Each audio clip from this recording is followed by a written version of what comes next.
Hello, everyone. Thanks, everybody, for joining us today for our webinar on Operation Main Street and local advocacy training. My name is Joshua Stewart. I'm the Director of Policy here at the National Coalition for Homeless Veterans, and I'm quite happy to be leading this, the very first local advocacy-focused webinar in all of NCHV history.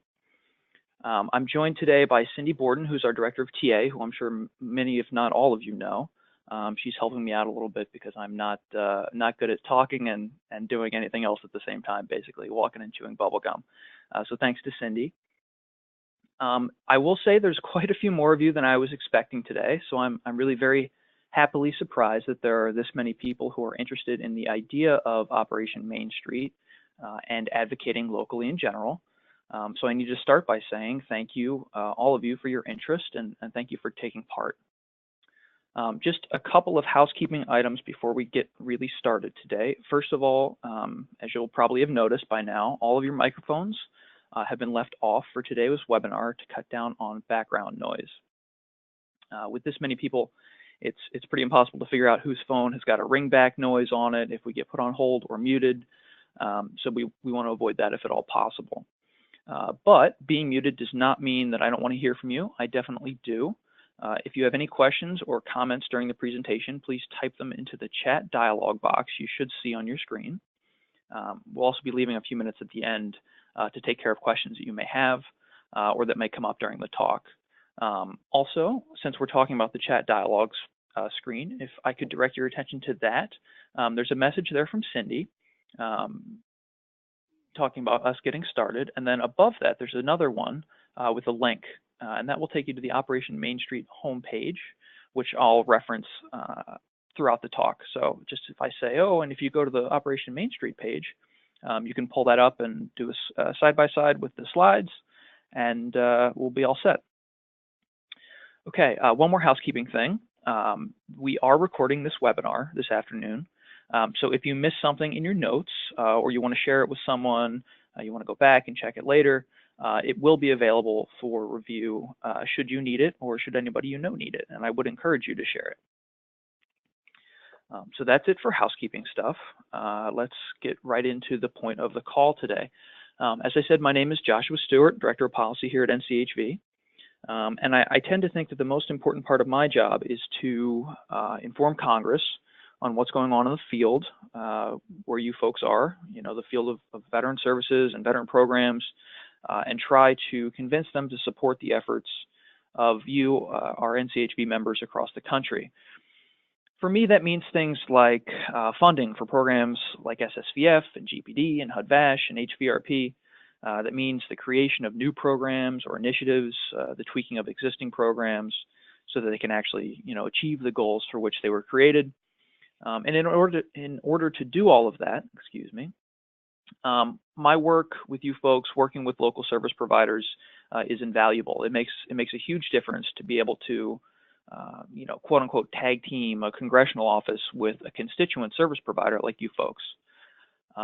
Actually, in fact, right now we're working on myself and several service providers across the country are working on a HUD-VASH issue, and I can say we absolutely would not be making the progress that we are if NCHV didn't have members like you out there to lend your voices to the national cause.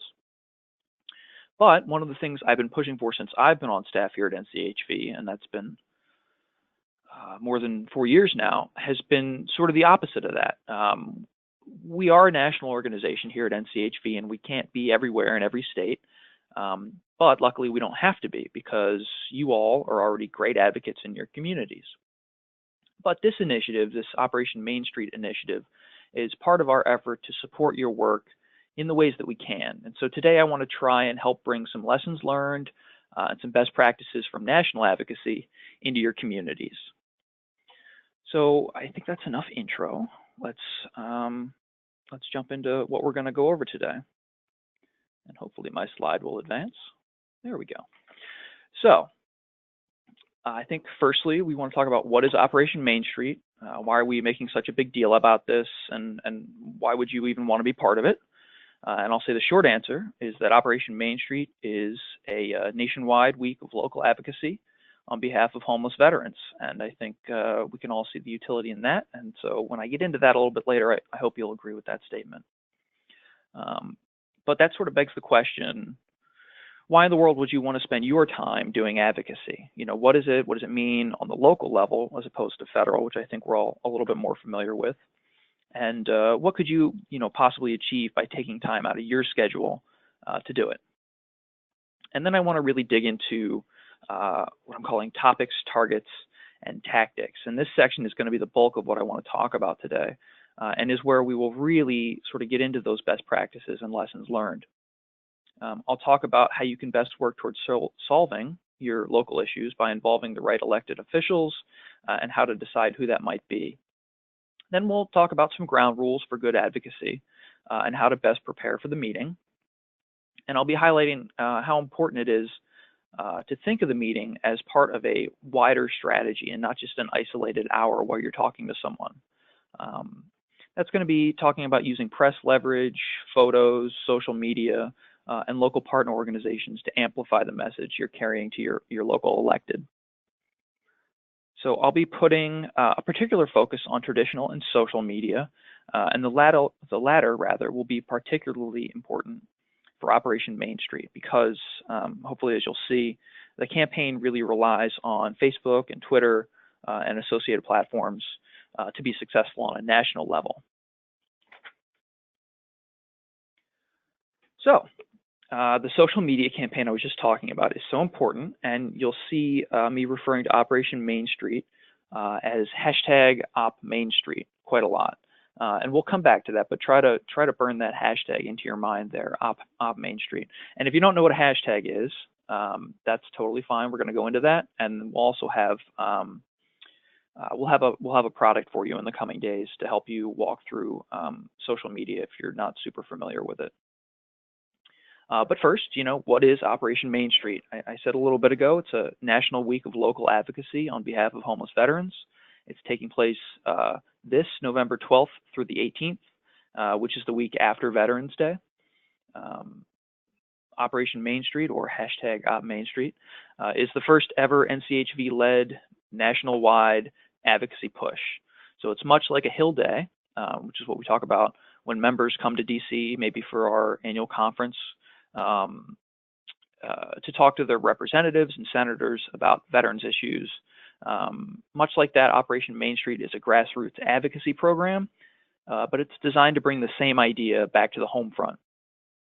So the week after Veterans Day, veteran service providers, COC partners, clients all across the country are going to be taking meetings with mayors, city council members, county executives, and even even state level legislators or executives to tell those elected officials what needs to be done in their own backyard to solve veteran homelessness. And the topics of conversation really can be anything from affordable housing creation to preservation to criminalization or court barriers. You can even talk about how national level changes in policy affect your communities. Whatever it is that you need in your community, you should be talking about during these meetings. So it's not really nationally driven. We're just here to support you as you move forward on your own priorities. So you can see from this map, some of the folks, this isn't entirely up to date, but some of the folks that we already have signed up for Op Main Street. If any of you are from an area in the country that you see that's empty on the map, please call your contacts in neighboring cities and areas and try to get them involved too. It's not super surprising that we have some gaps in the Midwest, but I would absolutely love to get them filled. And I guess that really goes for all of you.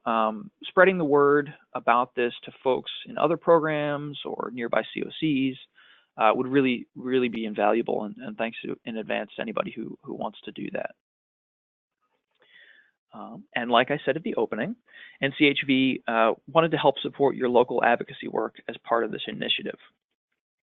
And part of that support is this webinar, but the largest part of it is going to be found at the Operation Main Street website. And so that's where you click the link in your little chat box there, and it pulls up the Operation Main Street website. Many of you on this call today will have already seen the website because that was the earliest way you could register for the webinar. But for those of you that have missed it, as I said, it's in your chat box there. That's the URL that takes you straight there. On this website, we have links to this webinar, go figure, and an older version I gave last year on advocating at the federal level, as well as a variety of research abstracts and white papers on local issues that you may be dealing with. In the coming days, as I said, there's also going to be a social media guide posted on this website with best practices and stylistic suggestions for your use during your Operation Main Street work. So now let's see if I can actually go to the Operation Main Street page in a way that's not going to be clunky, so I can show you how to get around to these resources. So if you'll bear with me as I pull up the website. And I believe that's worked. Yes, here we go. So this is where your link will take you. This is the Operation Main Street website, the main page. I want to highlight here. You'll scroll down and you'll see how can you get involved, this section here. Lots of you have already done this, so thank you. But it is crucial for hopefully the rest of you that are going to be participating in Operation Main Street to do this as well. There's 3 simple things to do. All you have to do is click on that little link there, right where my cursor is. Oops, right where my cursor is, and email your name, your organization's name, and your zip code to that special Operation Main Street email account, and then schedule and attend your meeting, and then post about it on social media. That's really it. That's the core of it. That's the gist of it. Three very simple things. But why I'm really on this website is to show you how to get from here, the landing page, to our resources page. So if you'll scroll all the way down, like I'm doing, you'll see there's a section here titled How Can NCHV Help You? And here you'll have seen information about this webinar if you've been here before. But below that is the very last link on the page, which will take you to the OPMS or Operation Main Street Advocacy Resource page. So that's here. And we just click on it like that. And as it's loading, I'll promise you we're not going to spend the whole time on a web page. I just want to get this out of the way so people know where they can find these resources. So we are now at our resource repository page, local advocacy support and resources. And here are links to traditional resources like the NCHV one-pagers about the federal veteran homelessness programs. And then we also have useful links to our national partner websites that have particularly useful data. The first one is HAC, the Housing Assistance Council, has a great website called the Veterans Data Central, which allows you to look at population data for veterans in very granular ways on the community level.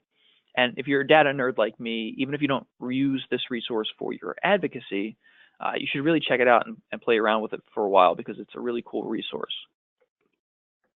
And then we have, of course, the links to the AHAR, or the Annual Homelessness Assessment Report to Congress. They break down their data on the COC and state level, which has proven very useful to me on several occasions. Now, many of you are going to have better data than what's available here because you'll have by name lists and such in your own communities. But you may find it useful for pulling longitudinal population data from 2009 to 2016. We should have 2017 data by now, but the administration change has really slowed down the publication process. But I guess that's neither here nor there. The third one down here is the National Alliance to End Homelessness. They publish something called the State of Homelessness Report, as well as some really some associated reports on topics like unsheltered homelessness that you might find really useful. And we're going to talk about targeting more in a bit, but I want to highlight on this page there's a link here to the National League of Cities, and they've got a great resource. And I'll have to back up a bit to do some contextualization. The Obama administration popularized an initiative known as the Mayor's Challenge to End Veteran Homelessness, which I'm sure most of you are familiar with. But the challenge had local elected officials sign a pledge to end veteran homelessness in their communities. And whether your mayor is or is not a member can really be crucial information that influences how you approach him or her about the issue. Since the Obama administration ending in January, the National League of Cities has maintained a list of the mayors and the other electeds that are actually still signatories to the challenge. So that's an up-to-date list. And then the last section here on this webpage of this website are links to research papers and reports and white papers on a variety of local issues. Now, I know you're all experts in your local communities, but even so, it's always kind of nice to have some national data or research to help prove your point in these meetings, or even to see best practices ideas from other communities that are experiencing or have in the past experienced the same roadblocks. So in this section, we've highlighted a few of the most common issue areas that local communities face. Just going down the list quickly, we have resources for landlord engagement, overcoming NIMBYism, encampment evictions, housing discrimination, affordable housing, food sharing programs, laws outlawing living in vehicles, the opioid use intersection with homelessness, and panhandling laws. And so that's our local advocacy support and resource page. And now I'm going to hopefully pull up the PowerPoint again, just like that, nice and slick. And so that's sort of been a quick run through of the OPMS Operation Main Street webpage, about as quick as I can offer. And so we're back to the PowerPoint. And if it will start doing what it's supposed to do, there we go. I think the first thing we have to tackle about this question of why advocate locally is the choice to pursue something locally or regionally or nationally. There's a variety of issues that you can run into as a provider, and I'm sure as you know, it's a wide variety. You could lose a grant, you could have an issue with how a grant is being administered, you could have problems with crime or how the law is enforced, you might have to fight zoning boards, you might have to fight the public, and sometimes, all in the same week. So the question about those issues and advocacy is where do you direct your attention? The point I want to make is that for many of those issues, the answer is everywhere. You want to look everywhere. If you lose a grant fund from the Fed, sure, you should target your advocacy to Congress and the administration. But I've also seen people go out to their local and state governments and get a backfill grant from them. California is a great example of this sort of work. They had a huge gap in affordable housing, and federal funds were really never going to cut it on their own. So providers came together, they worked overtime to get a state-sponsored fund of millions and millions of dollars specifically for affordable housing creation. Now, I'm not saying we could do that everywhere, that exact thing everywhere, but that's the kind of example I'm talking about. And the same principle is true for other issues. If a federal grant disallows spending on something like work boots for vets you're getting reemployed, and you can't get the Fed to change that, then maybe doing some advocacy locally will allow you to change the rules for a different funding stream to cover the expense for that veteran. And we've all seen or experienced problems with law enforcement.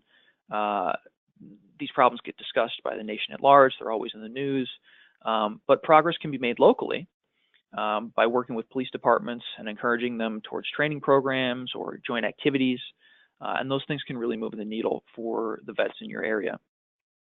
And then there's always the option of communities setting up veterans courts to help with diversion efforts that may be exacerbated by federal laws that you're trying to make sure the veteran doesn't have to go to jail or prison for, instead can get treatment, that sort of thing. So while those are good examples, why would you take your time away from the important work of your real job that you're doing every day just to talk to politicians? Is it worth the effort and the loss of time that you could be worrying about developing a landlord relationship or doing a grant writing session? And I'll say, yes, it's worth the effort. And sometimes it may even pay off beyond what you ever expected from just taking a meeting.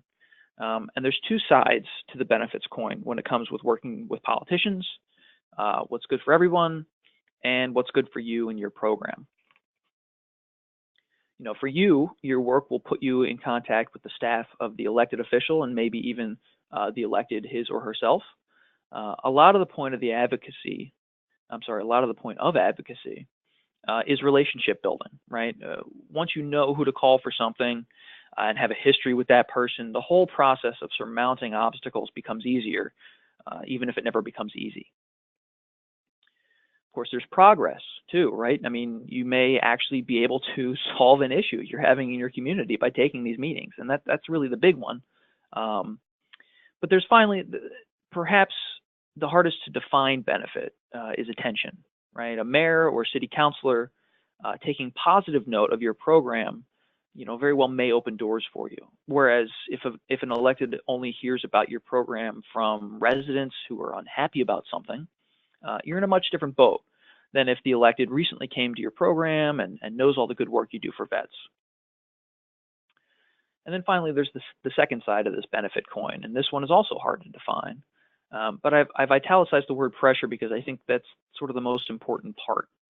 The fact, for instance, that more than 50 communities in 3 states have ended veteran homelessness, has put pressure on other areas to do the same.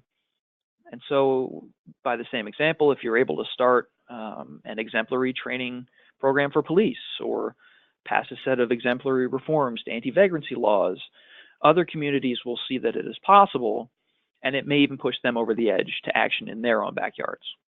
So it's kind of a, help you, help them, help you kind of thing. So I said bulk of the conversation is going to be here. We've got sort of the why covered. Now I really want to get down to the how. We're going to do that by breaking the conversation out into 3 tracks. How to determine topics, who to target for those topics, and how to do your advocacy. So we started our conversation on determining topics already, and you've seen that the image on the left, that's from the Operation Main Street Resources page. The 2 images in the middle represent the choice between executive and legislative. On the top, you've got the mayor of LA, Eric Garcetti. I believe his first name's Eric. Now that I say that, I'm not too sure. Pretty positive. But on the bottom there, you've got a county council member.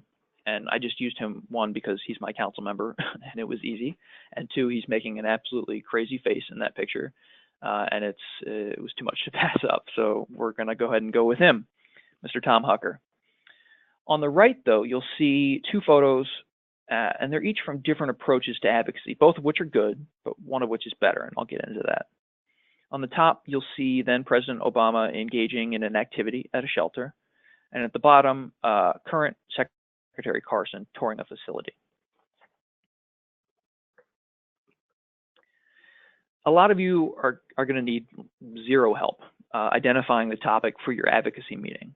After all, you know what challenges you face in your communities better than I do, better than anyone. But there will be some of you that want to participate in the Operation Main Street, but you don't know what to talk about, and some others who have so many issues in their community that they don't know where to start. So for those folks, I'm going to suggest sitting down and making a list of every issue you're having in your area. Whether you think an elected official can solve the issue or not, just write it down, get it on paper. Do you have a funding issue or funding issues? Do you have enough affordable housing? Are your vets getting jobs? Are you having a problem getting a building built or rehabbed? Are the police or the hospital causing your vets issues? Are you particularly hard hit by the opioid epidemic? So please get those all down on paper and then think about which are the most critical. And by that I mean, what on the list is the biggest thing standing in the way of stably housing veterans in your community? Even if you can't see how a local elected official could help with that problem, do the triage and go ahead and pick the biggest issue.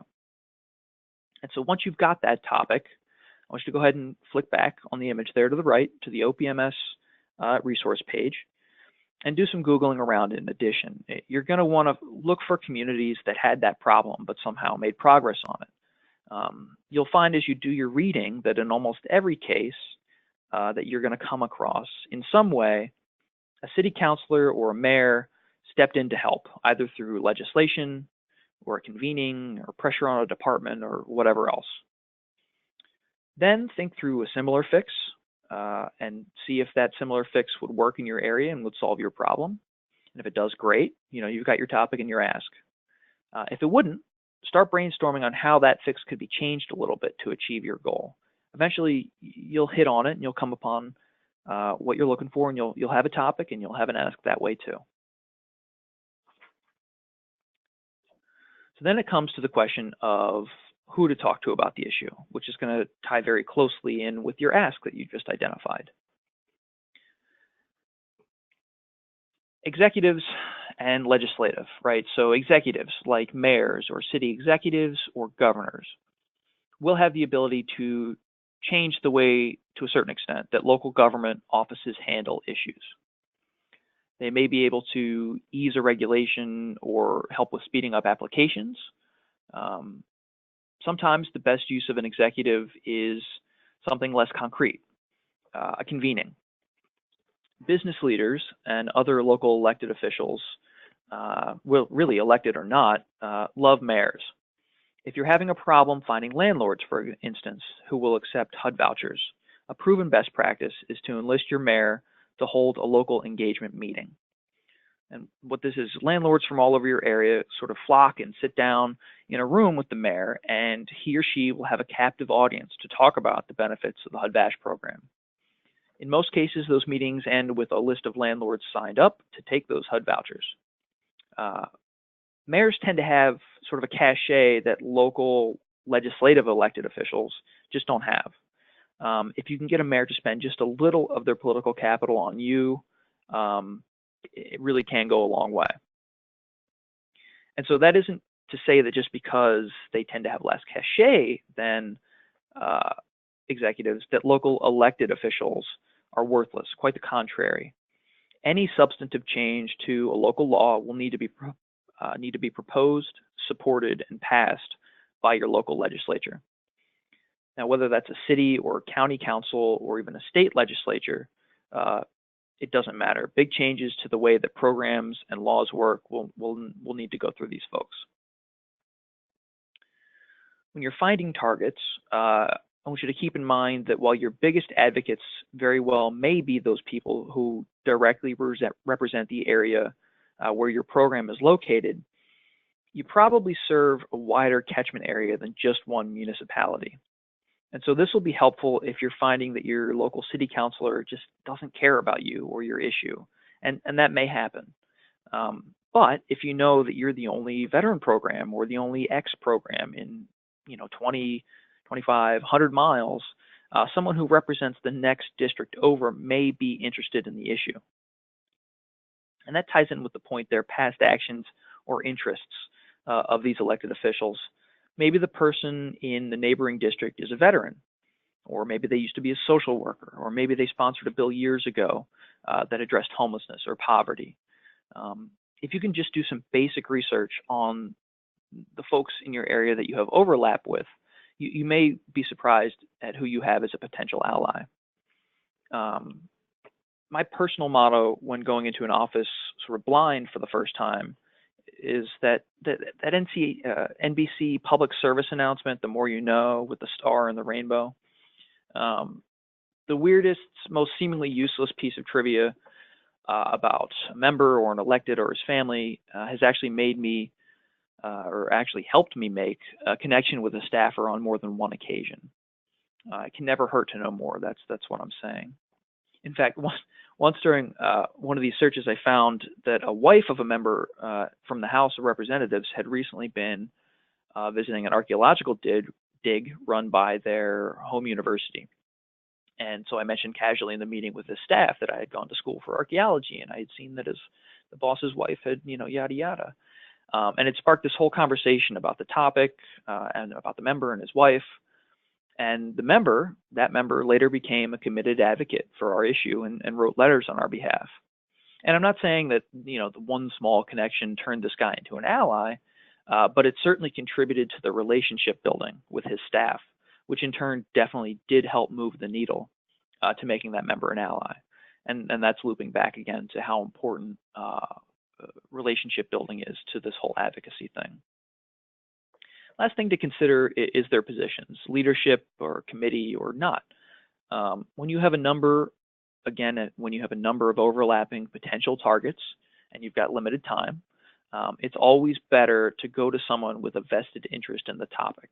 So, if they sit on that committee or they run that committee.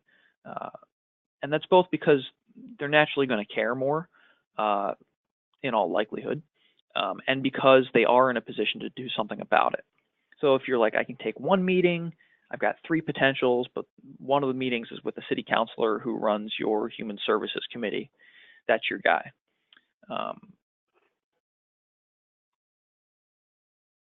Yeah, that's all I wanted to say about that one particular thing. So we've also got tactics. We want to talk about tactics. The next question you're going to want to ask yourself is, what sort of commitment are you looking to make? And it's not always going to have the same answer to the question of what's going to get me the best result. But you should ask yourself both questions. I like to think of advocacy as having 4 levels of effectiveness for constituents. And I took my 4-level thing that I have for the federal and I modified it, and it fit perfectly on the local level. So here we go. The first level is, I call it the least effective, but that doesn't really do it justice. It's so much better than no advocacy at all. But it's really sort of a starting point, a building block. And that's sort of the remote relationship where you make a call to your local elected's office and say you support such and such a bill, or maybe you have an email exchange with a staffer about some issue.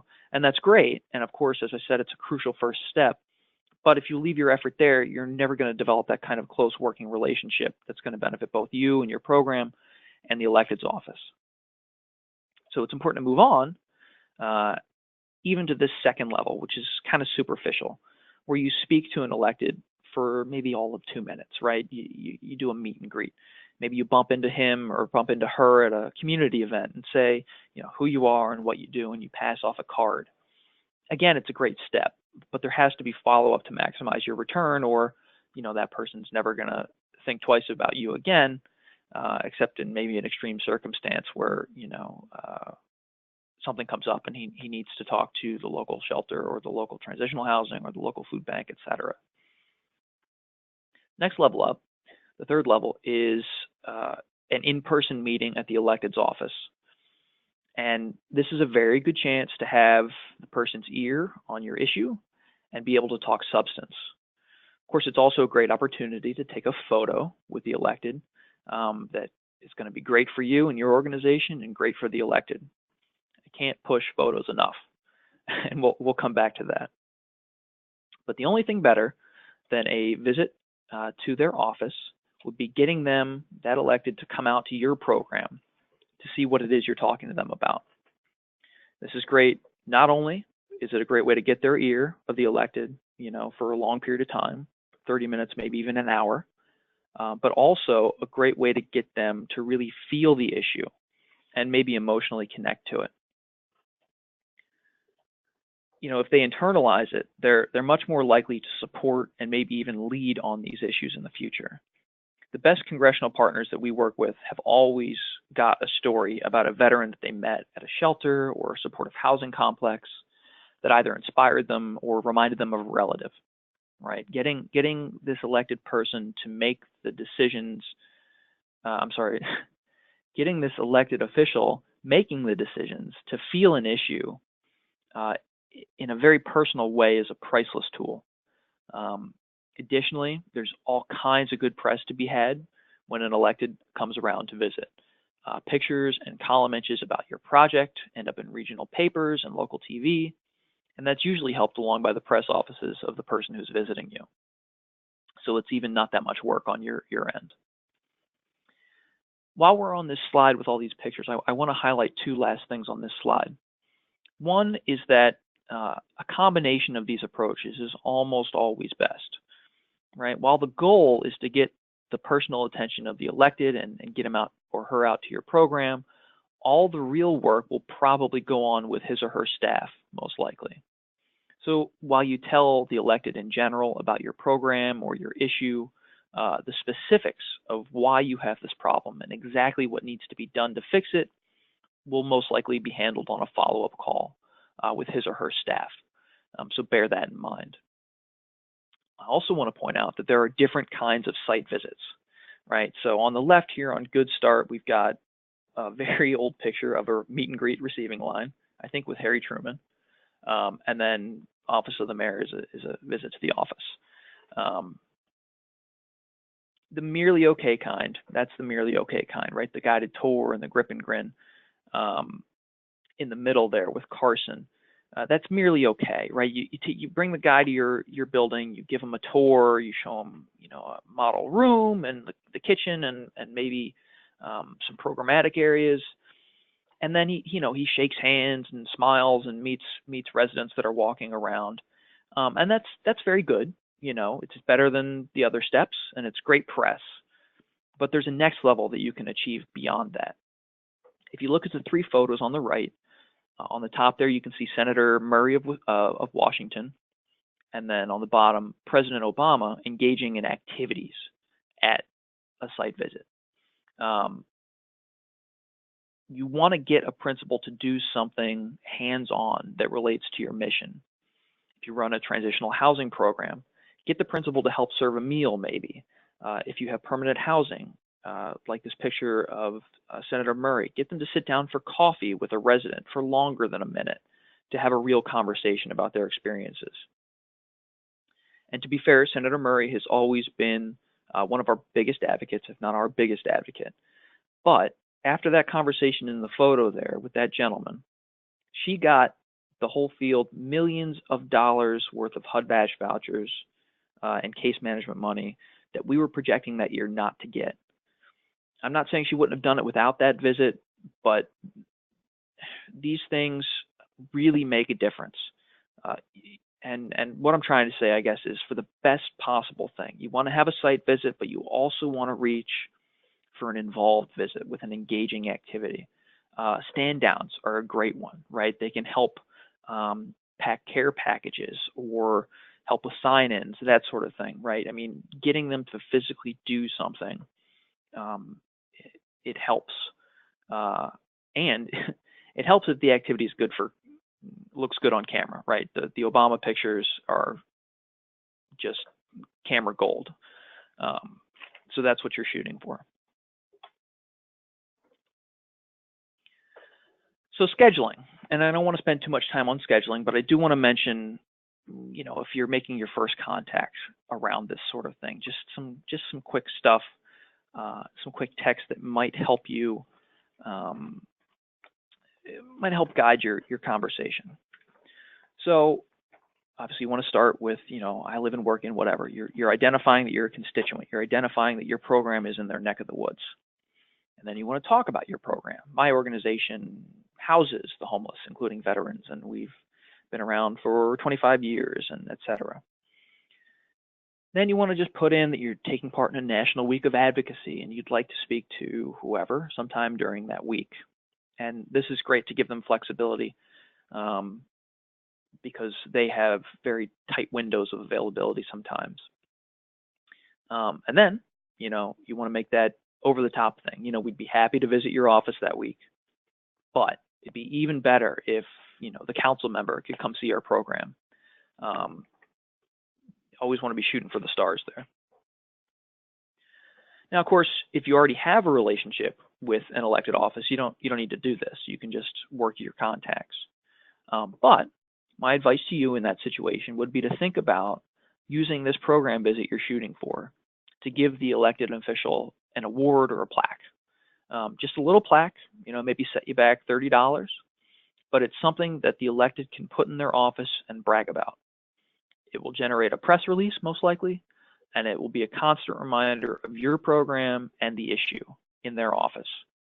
Again, nothing fancy, just maybe a tiny, tiny ceremony as he or she is on their way out of the door at the end of the visit. Quote, we just wanted to say thank you for taking such interest in our cause and for doing everything that you do to help us get veterans off the street for good, and on and on. It doesn't have to be long. It's just a little gesture that can really go a long way to relationship building. Now, you don't want that to be disingenuous. You don't want to give it to anyone who doesn't deserve it. But, if you've got somebody that deserves it and they're coming out, spend $30 and get them a plaque and really work that as much as you can. So equipping yourself for success. Here too, my model is the more you know. When you're preparing your outline of what it is that you want to talk about, you're probably going to be able to automatically ID which topics call for statistics or data, what that data should be, would probably also be fairly obvious to you as you plan. But what I would suggest, though, is in addition to those things that occur to you as germane to your points, are data about your programs. For instance, what your outcomes are, your cost per placement, the number of vets you serve a year. And it's not that you are guaranteed to use this data, but if you do have to do basic education, I feel like you'll be glad that you have that at hand. You're also going to want some very general data on the state of homelessness, both in your region or your COC and in America more broadly. It's just good contextualization, and it helps your elected put their own community sort of in comparison to everyone else, which can be very convincing to folks. In addition, having a in-depth written brief about homelessness and programs in general can be really valuable tools to have at hand. These briefs allow you to focus on basics, right, and highlighting your point or your ask, while still having that assurance that when you've given the staffer a lot of detailed information as you leave in this brief, that they can digest on their own time after the meeting, and you don't have to cover it during the meeting. NCHB does have those put together for you on the 4 pillar programs of the fight to end veteran homelessness. But I would also highly recommend that you just type one up very quickly on your own on whatever topic it is that you're taking your meeting on, right? Because I can't have in-depth data on, I don't want to pick a spot, it's Saskatchewan in our national pages, but you absolutely can do that. Last but not least, in fact, one of the most important things to have are any personal stories of the successes of past clients. Do you have stories of families reunited after years and years apart? Do you have program alumni who come back to serve as peer support? Do you have a story about an elderly vet who was going to be kicked out of his apartment but was saved from his first fall into homelessness for his entire 75-year life by the availability of SSVF prevention funds? You want to bring those stories along. They're concrete examples of the programs working as intended. And they also serve to make the issue human and personal.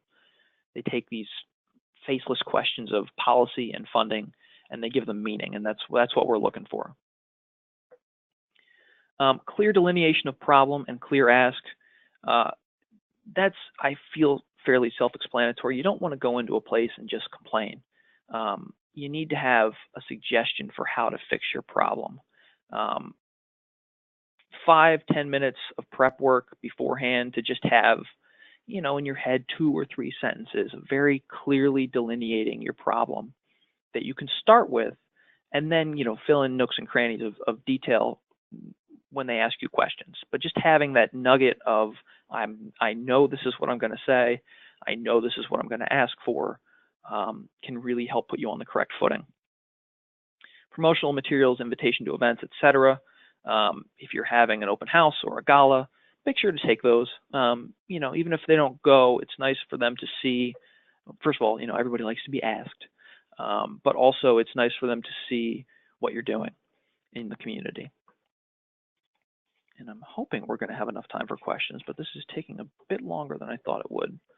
But we're still in sort of the meaty, important parts of the talk here, so I don't want to speed through it too much. I talked earlier about making sure that you're thinking of this advocacy as much broader than just maybe the hour you'll spend with the elected. A huge part of that is media. You want to use media as leverage and as bait for the elected to agree to come and come back. But you, of course, will also benefit from media exposure in the form of local awareness and, hopefully donations. It's important to remember that principals of all kinds and of all levels are photo op starved. Pictures and stories of them being involved in the community on great projects like yours do wonders for their electoral success. And so you're kind of trading your help in that endeavor for some of his or her time and hopefully help.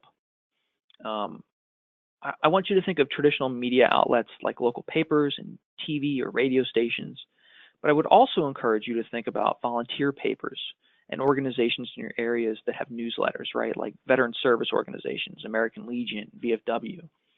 Religious organizations often have newsletters with small but dedicated readerships.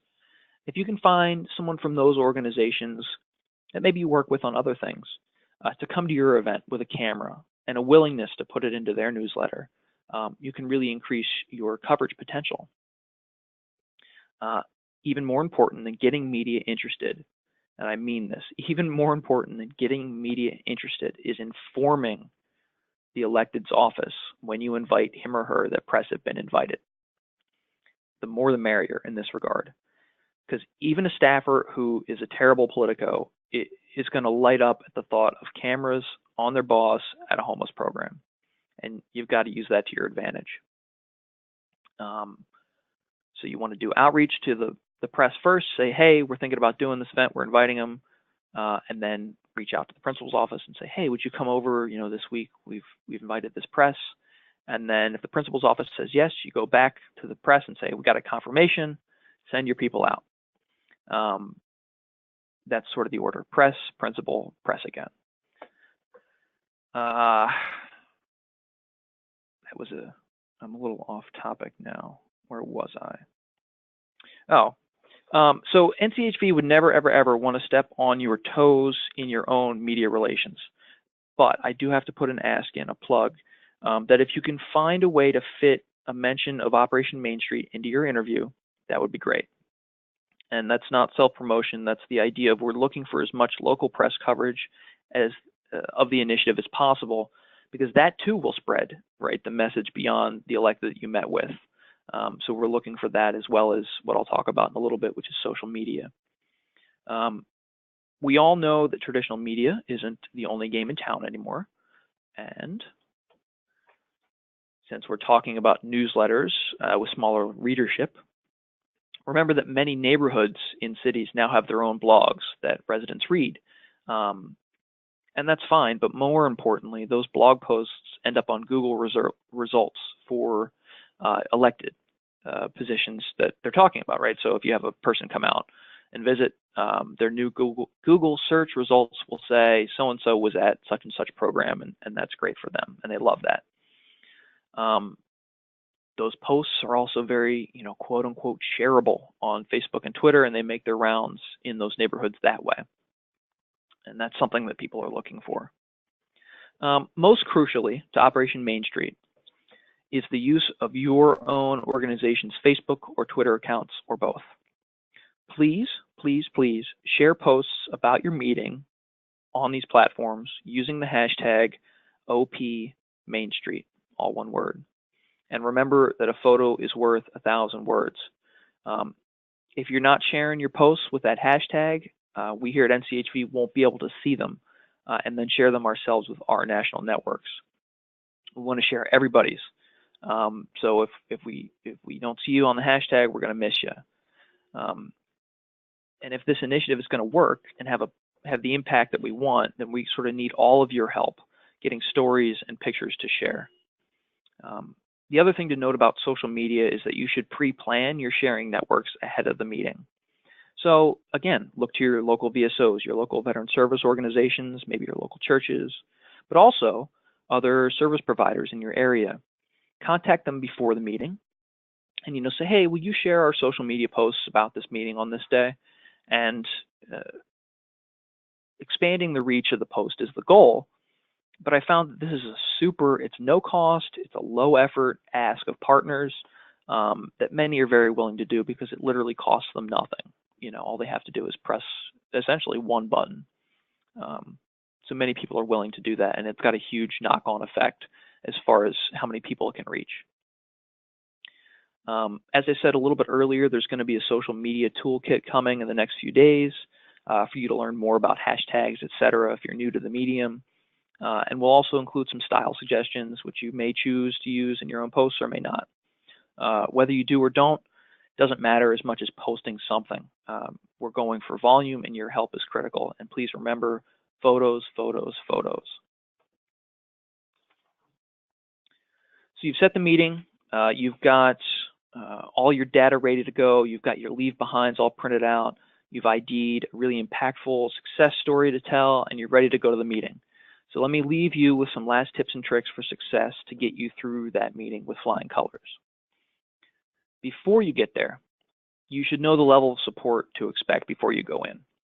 It's more of a warning for folks who are going into an office of a committee, not a personal office, or for someone like me who represents an issue. But as constituents, this is not really as much of a concern for you, but I do mention it anyways. And I mention it because I always say, if you're expecting your Tea Party representative to get excited about a $200 million bump to the SSVF program, you're going to be sorely disappointed. So to ensure success, you want to tailor your asks to something realistic, or your targets to someone rather, who can help you meet your goals. So you've got to spend your time and your energy where it's most useful. The other point here is to tailor your talking points to your audience. Someone you've talked to before is not going to need a refresher on GPD, just like someone who knows nothing about veteran homelessness is going to need a lot of hand-holding. Even if you're going into your first meeting, in order to talk about something very specific, be prepared to lay out the groundwork of the issue or program in general. Something else I say is, never assume Congress is an expert on anything until they prove it. And I feel like that's transferable to local governments, because they have so much to worry about that if this isn't already on their, the top of their priority list, they're probably not going to be very conversant in it. But that's why you're there, so that's fine, and that works out. Now, during your meeting, you're going to want to keep things local, always focusing on what the program does for your community. This can be something as superficial as pointing out good press you've gotten, or something as deeply important as talking about housing chronically homeless veterans who live in a nearby well-known encampment. It's all well and good to talk about how many people SSVF served across the country last year, but all the staffer or the elected is going to think about when they hear that is, well, what did it do for my district? Again, you want to focus on outcomes and emphasize your results. What's your placement rate, your retention rate? How many people have you gotten off the streets and back on the tax rolls? For how many of this guy's constituents or this gal's constituents have you prevented homelessness over the past year? People who work in politics love data and they love numbers. And if you give it to them, they're more likely to listen to whatever argument you're making. I'm not saying they're going to agree, but they'll at least listen. I've mentioned this a few times, but humanize that data with personal stories. If you can say, we prevented 34 families from becoming homeless last year, but then you can follow it up with, and let me tell you about the Smiths. You can really sort of hit a persuasion home run. You also want to make clear recommendations. I said this a little bit earlier. You want to avoid going into a meeting just to complain. You want to present your problem with as much specificity as possible, and then say, and here's what I need from your office to make this go away. And that could be anything. It could be as simple as a phone call or a letter, or it can be as complicated as writing a bill or changing regulations on a program. The words, I would like to urge the congressman to vote for the VA appropriations bill can really mean a lot coming from a constituent program. For afterwards, you want to make sure you have left them with some in-depth reading material on the subject of your meeting. You also want to make sure you follow up with email with additional details as soon as you possibly can. These people take meetings all day, every day, and work long hours and juggle dozens of issues a week. If you let your follow-up lapse, you're going to get bumped off their to-do list. Friendly, helpful follow-up at regular intervals, is good for the relationship. And it's good for your issue. So always offer your help with whatever the topic is. If the staffer comes to rely on you as a source for data or information, you have got a golden key. You want to try to create those relationships. Last tip I want to leave you with is a response to concerns I hear from people who have never done this before. And those of you who have heard me talk on this issue before have already heard this, I'm sure, but forgive me. These folks generally have two concerns.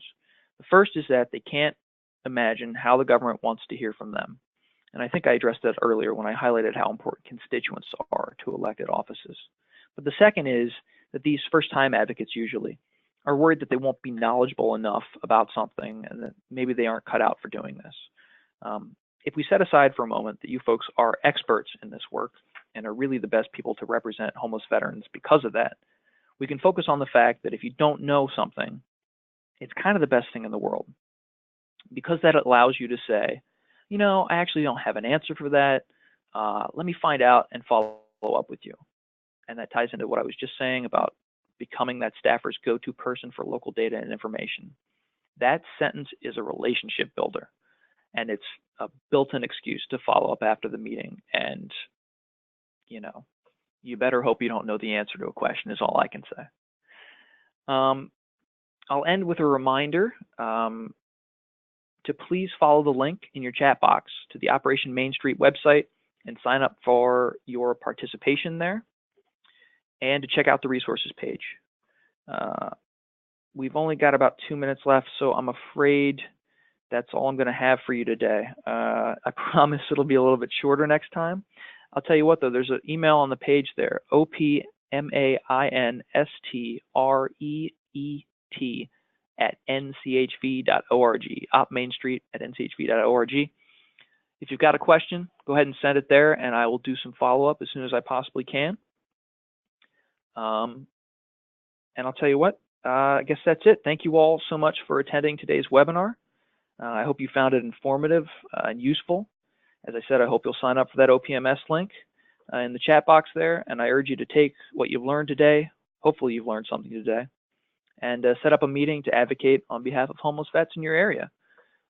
Remember to take a look at that second page of the website for resources and support help.